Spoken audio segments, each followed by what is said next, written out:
Hey guys, Sasha and I are here. We're going to demonstrate some of the homework that we have for this week. We're going to always start on our boundary. Pop it up.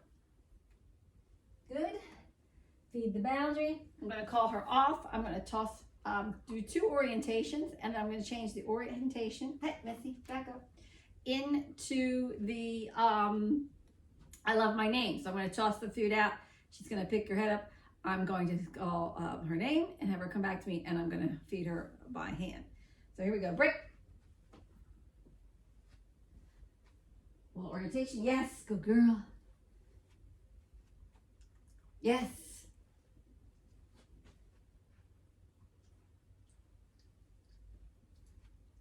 Same thing.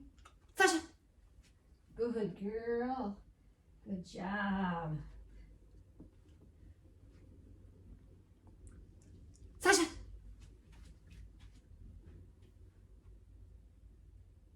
Slow, but she's coming. Okay. There we go. Gotta sniff and find it. Go find it. Where is it? It's right there. Go find it. Sasha. Good girl. I'm turning. Okay. Pop it back up.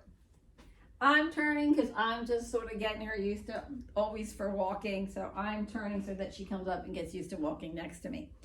The other game that we had, I love my name, Restrained Recalls. Okay, break.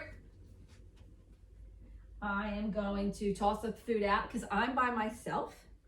So I'm going to toss a piece of food out. Okay, I'm going to hold her by her collar. I'm going to toss the food. Hey guys, here I'm going to be doing the Restrained Recall without the leash. What I do is I just hold her collar and I toss some food out, and then I use the collar to drive her to the food. Once she picks up the food, I call her name and sort of run away so she comes towards me.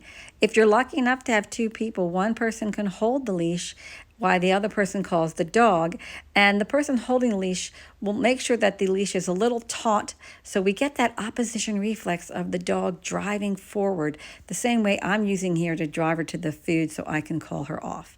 Once the dog's name is called, you let go and they go. I take the food, spin it around, catch her. My left hand goes the other way. Good. I feed. When her body comes back in, I'm going to just say, spin. Good. Twist. And she stays right on my hand. She can actually do it just with me. Come on. Left. Nice. Good girl. So there's just more things that you can be doing with that. Here we're doing the double suction recall. You are a suction and your boundary is a suction, and we are using both of them to help the dog to get the toy and to be suctioned back to you. You just want to play a little bit with the toy, toss it out, and have the dog come back. Sasha's struggling here. As you can see, she has that real predatory tear apart and shake. But we get her back, we let her play a little bit, feed the boundary, and then I'm going to toss it out again. So it's important that we are always topping up the boundary. She jumps up, she gets it.